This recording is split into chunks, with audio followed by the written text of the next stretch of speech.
Welcome to Daybreak with Ted Tibbett and Michael Paul. If you have a comment, you can call us now at 261-0898 or pound 981 on any ceasefire device. Our email is newsradiomornings@gmail.com. Go on and send me down to Tucson, and It is now 7:16, 16 minutes after the hour, 7 o'clock. Michael is joined by our good friend Gene Valentino. And good morning, Gene. And a pleasant good morning to everybody. Gene, I'll tell you, what a week. It just seems like last week, it was like, what else could go on? And then, you have this week. It's like, what is going on in this world? Where are we headed in this country? It's just unbelievable, the things that we see every day. Yeah, Michael, thank you for having me. We may have some technical problems because we are focusing on such complex, it seems simple, but it's actually a very complex issue. You got one sense where, nobody called it toxic masculinity when we were saving the world, and there's another line I picked up this week that I want to share with you. Mice die in mouse traps because they do not understand why the cheese is free, just like socialism. Just like socialism. That's the 10,000-foot level. Let me talk generally about something for a minute. I feel so grateful that you let me run off for a minute with a few points. But here you have a guy just 4 years ago from CNN News. His name was Jim Acosta. And he got in President Trump's face. He was belligerent. He was rude. He was on national TV hogging the microphone while the other reporters in the press pool didn't even get a chance to give their 2 cents and ask their questions because he was badgering and in a hostile tone going after Trump. And here you have the only guy in the press pool today, Peter Doucy, son of Steve Doucy from Fox News. Peter Doucy himself is I don't know if the guy is having dementia or what, but Biden asks him to step over a small barricade of sorts and make his way right up to the face of Biden to ask some questions. And Biden then takes him on and admonishes him like a schoolboy. I have never seen such a contradiction in the way the press themselves have handled things. And then you've got this Maui emergency director resigning this morning from health reasons. He was talking about equity as an important reason why we're not distributing water and allowing the water system over there to flow freely to help quash the fires that were emblazoned literally within hours to take out the near entirety of the island.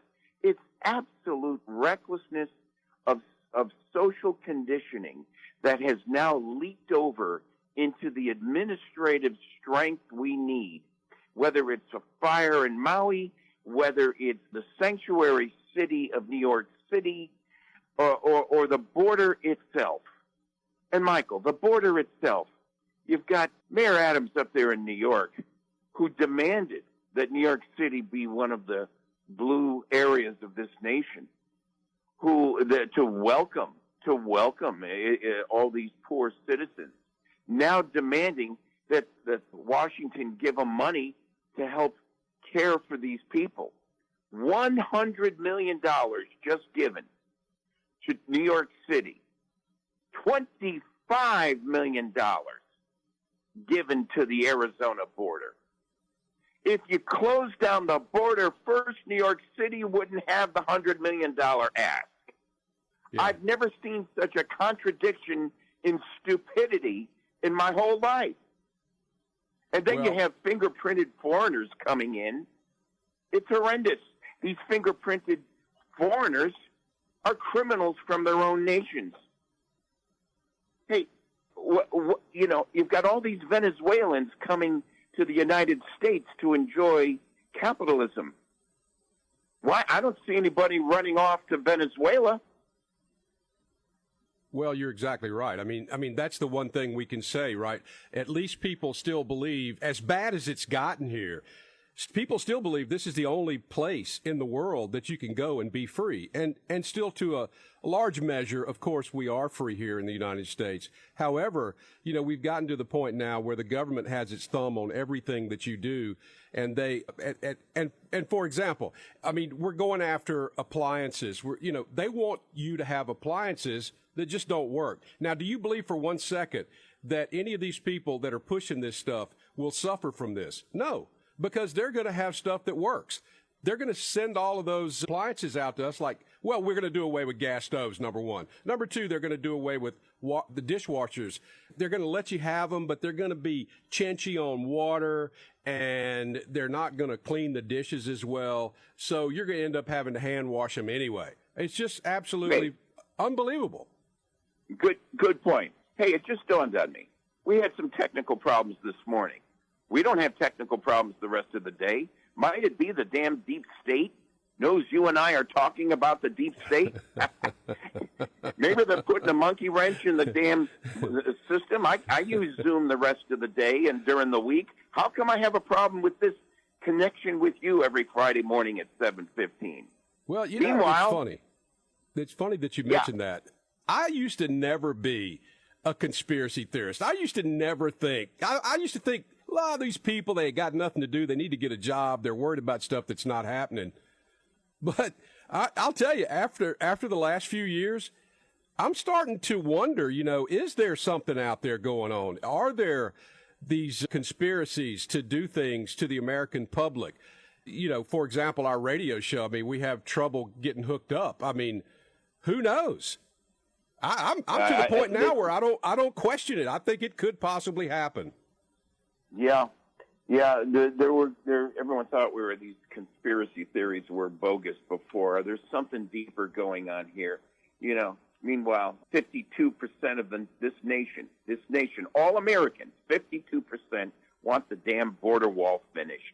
Finish the border wall, for God's sake.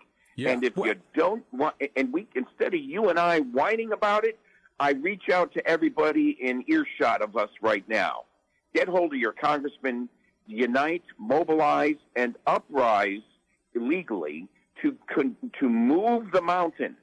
You must convince your elected officials to do something more radical to get this nation turned around. Start with the border.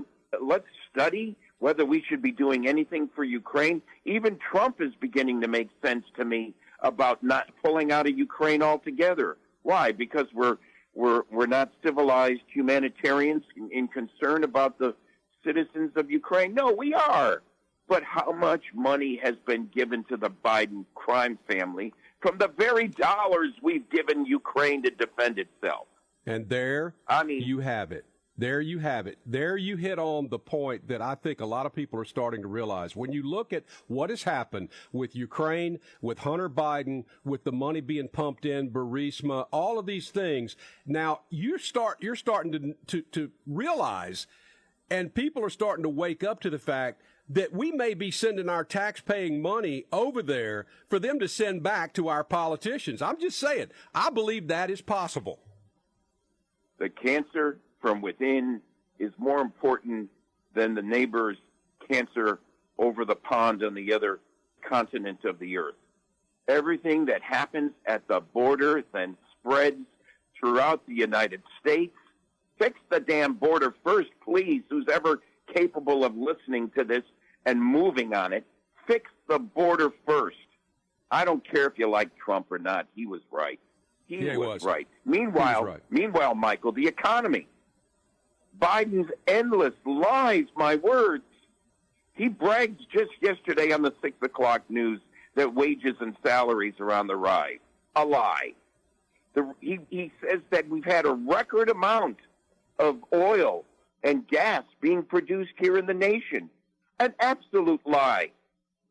He says we've reduced the deficit by $1.7 trillion. Another lie. It's increased. We are now today, this morning, I just heard the morning news, a 22-year high on mortgage rates. Now the 30-year mortgage is at 7.5%. It was under 3% 4 years ago. And inflation is around 10%. He says it's around 3%. 3% is what it's grown on top of the 9% that it's been up since he took office. It's really an inflation rate of about 12%. Now, do I sit here and whine and get angrier and angrier, or do we make sure that look in the mirror, folks? It's up to all of us to get to the polls in November, since there's no constitutional amendment in place yet, to pull these idiots out of office sooner that have caused these problems, starting with Biden, starting with Alejandro Mayorkas, border czar or Nimrod, and Attorney General Merrick Garland, who thinks that David Weiss is acceptable as the attorney to represent, to indict and investigate Hunter Biden. It was only 2 months ago David Weiss was the attorney for Hunter Biden, working out that sweetheart deal of 2 minor misdemeanors, the deal of a lifetime. And everyone thinks this is justice. If we lose the third leg of our stool, the system of justice we have in this democracy, we lose this democracy. We must step out. And Michael, just to conclude, Donald Trump will go down in American history as the pivotal point, just like the American Revolution, just like the War of 1812, just like the Civil War. This is a pivotal point where politics and lobbyists that pay congressmen and senators to fund their campaigns, this will be a pivotal point where your vote really will be more important than their lobbying monies they give to these candidates to run for office. It's either the citizens stepping up to protect this democracy, this constitutional republic, or we will see socialism and Marxism in this nation untethered, taking off like a fire in the hayfield, like never before. Wow. That's powerful. And I think you're exactly right. We have to stop these things from happening. We have to get a hold of this. This is something that has gotten out of control. We've got a president who, and by the way, when you look at his polling numbers, I mean, people aren't buying this stuff. You know, we got 20 seconds left, but, you know, I think we should have a good weekend and really think about what we're going to do to try to save our country, because this is pretty important. This is the world's best secret. It's the longest standing government in the world, folks. It's called the Constitutional Republic. Thank you for having me. Let's think about how to protect America. Okay, we'll see you again next week, and hopefully we'll get some of this equipment fixed. See ya. Once again, another great program with Gene Valentino, Michael Paul, 7:30. We'll take a Fox News break, and we've got a lot more for you. Stay with us. I believe in miracles.